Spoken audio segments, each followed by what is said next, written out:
বসন্তৰ বাজাকে উন্মনা কৰিছে অসমীয়াৰ মন ঢোলৰ গুমগুমনিত ৰজন জনাইছে চৌদিশ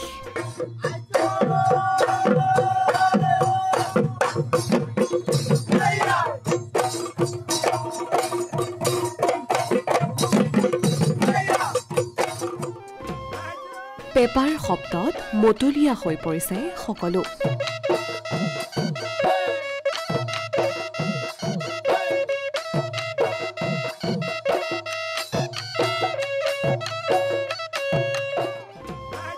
কোনো যদি ব্যস্ত ঢোলবাদ্য প্ৰস্তুত কৰাত কোনোৱে আকৌ ব্যস্ত বিহুৰ আখৰাত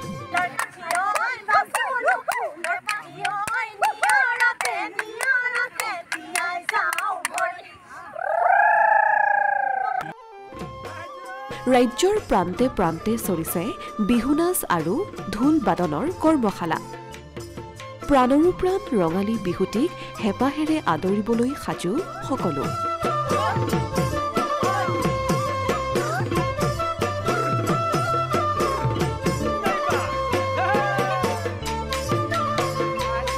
চোতে কঢ়িয়াই আনিছে বহাগৰ বতৰা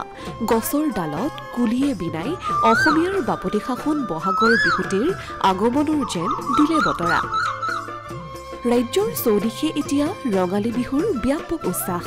অসমীয়াৰ হেঁপাহৰ ৰঙালী বিহুলৈ সকলো অসমীয়াই কঁকালত টঙালি বান্ধি সাজু হৈ পৰিছে কুলি কেতেকীৰ বিননিয়ে সমগ্ৰ চৌদিশ কৰি তুলিছে বিহু বিহু লগাৰ পৰিৱেশ ঢোল আৰু পেপাৰ মাতত এতিয়া উখল মাখল সমগ্ৰ ৰাজ্যৰ পৰিৱেশ কি চহৰ কি গাঁও বা চৰাঞ্চল সকলোতে যেন প্ৰাণ পাই উঠিছে বিহু হুঁচৰিৰ দল গাঁৱৰ ডেকা জীয়ৰী বোৱাৰীৰ মাজত এতিয়া যেন সীমাহীন ব্যস্ততা বিহুৰ আখৰাত ব্যস্ত হৈ পৰিছে ডেকা গাভৰুসকল উজনিৰ পৰা নামনিলৈ শদিয়াৰ পৰা ধুবুৰীলৈ এতিয়া মাথো আনন্দৰ বন্যা ৰাজ্যৰ প্ৰান্তে প্ৰান্তে চলিছে বিহু নৃত্য আৰু ঢোল বাদনৰ কৰ্মশালা পেপাৰ শব্দত মতলীয়া হৈ পৰিছে সকলো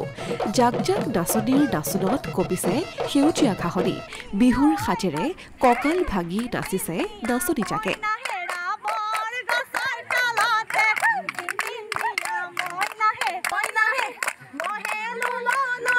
এয়া শিৱসাগৰ জিলাৰ বকতা কৰঙা গাঁৱৰ দৃশ্য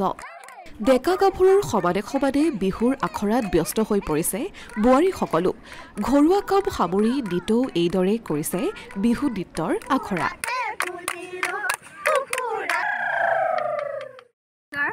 প্ৰথমে মই কৰঙা গাঁৱৰ বোৱাৰী হৈ আপোনালোকক নমস্কাৰ জনাইছোঁ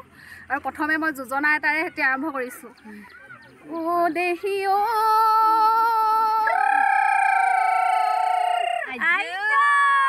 খনৈ পাৰে হৈ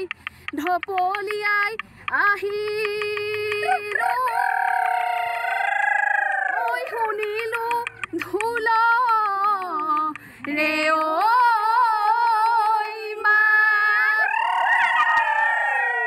ঢোলৰ মাতে শুনি ৰব মই নোৱাৰো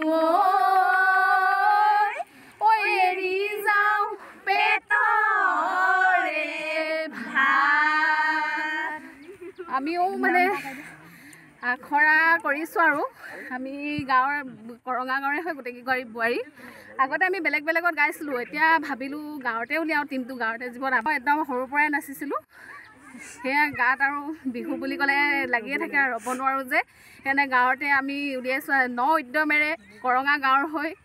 সকলোৱে আশীৰ্বাদ কৰিব সেই উদ্যমেৰে ওলাইছোঁ জীয়ৰীৰ লগতো আমি মানে অকণমান টক্কৰ দিবৰ কাৰণে এবাৰ সাজু হৈছোঁ আৰু এনেকৈ উলিয়াই গৈছোঁ আৰু উলিয়াইছোঁ আৰু সখীয়াত আছে আৰু বান্ধৱীহেঁত আধাতে এয়া ৰহাৰ দৃশ্য ডেকা গাভৰুসকল সম্পূৰ্ণ ব্যস্ত হৈ পৰিছে বিহুৰ আখৰাত মুখত বিহুনাম উঠত মিচিকীয়া হাঁহি ঢোলৰ চেৱত আৰু পেপাৰ মাতত কঁকাল ভাঙি নাচিছে এইসকল গাভৰুৱে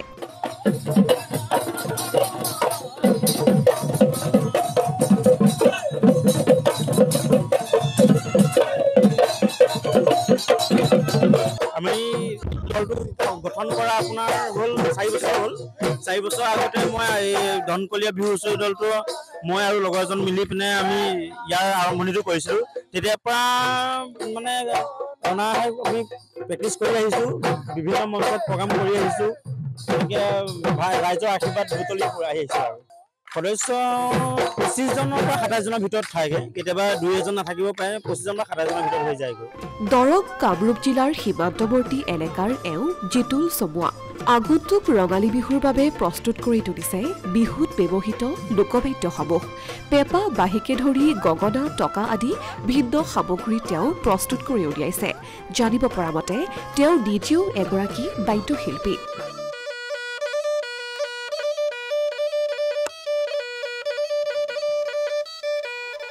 বাঁহীৰ সুৰ আৰু পেঁপাৰ মাতত মন্ত্ৰমুগ্ধ কৰি তুলিছে তেওঁ সকলোকে।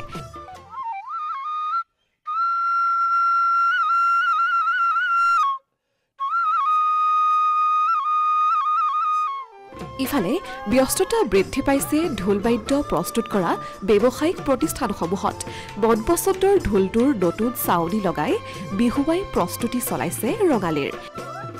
টিয়কৰ শ্ৰী সুৰেন বাদ্য ভাণ্ডাৰত এতিয়া যেন সীমাহীন ব্যস্ততা। ঢোল মোটামুটি ধৰক আপোনাৰ 60-70টামান পৰিছে ৰিপেয়াৰিং কাম,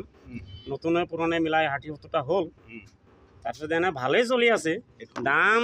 আগৰ দামটোৱে আছে বাৰু, যোৱা বছৰৰ দামটোৱে আছে, দামটো বঢ়া নাই। এতিয়া এইটো হ'ল মিডিয়াম ঢোল, এইটো আপোনাৰ 4,200 টকা। আৰু যোনটো নেকি ডাঙৰ কঁঠাল কাঠৰ ভাল ঢোল স্পেচিয়েলটো